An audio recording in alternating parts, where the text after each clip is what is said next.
there, welcome back to my channel. I hope you are doing good. So we are seeing asset principle series. So today we are going to see D, so that is durability. So what exactly mean by durability? So let's say whenever a transaction is completely permanently recorded in database. So let's say if any crash happens or any failure is there, then also your data will be permanently there. Even if MySQL crashes, servers are down, anything is happening, your data will be there. So let me show you in MySQL. So here, this is my payment table with username, amount, and status. So let's go to SQL. So here I'll start a transaction, and here I will insert into payments. So now if I'll go and browse, still you can see that data is not committed. So that is not displaying here. So without commit, that is not visible.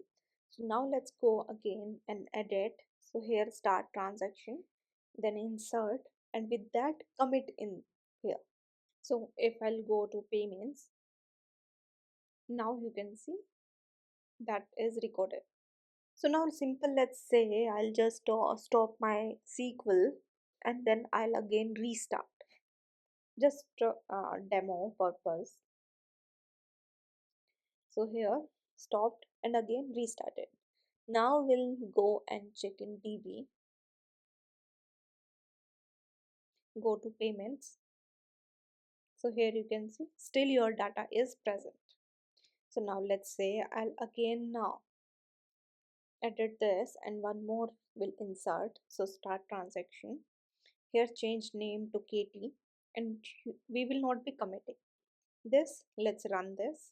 Error is there. Okay, I think semicolon I forgot. I need to add semicolon. So yeah, command run now. So I'll be stopping my MySQL now.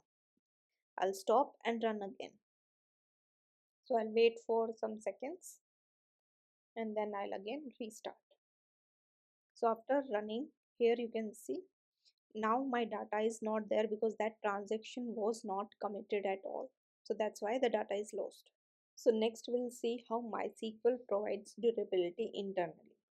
So first is redo logs. So let's say before MySQL writes actual data to disk, it write all changes to a InnoDB redo log.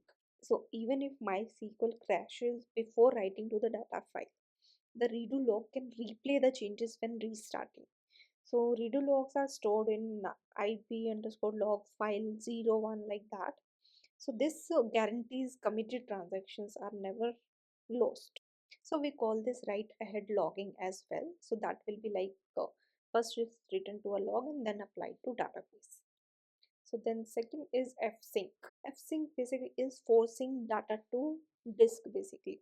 MySQL uses fsync or like similar system call to force the OS to write logs and data fully to disk. So this ensure that data is not left in RAM buffer. A sudden power loss, let's say, happens. So this will not lose committed changes. You can even configure this. It's like key is there InnoDB flush log at transaction commit.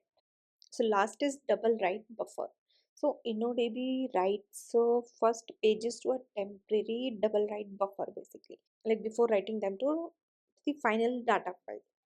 So let's say a crash happens that can cause like corruption. So double write buffer ensures that if corruption happens, MySQL can restore a clean copy from the buffer. So this prevents like any tone writes, like there will be no wrong data that will be there. So it protects against disk corruptions during writes. So let's say if any interview asks you that how durability is achieved in MySQL, then you can simply answer that in MySQL InnoDB, durability is implemented using redo log. When a transaction commits, the redo log is flushed to disk before acknowledging success. If even if MySQL crashes during the restart, redo log is replayed and all the committed transactions are restored.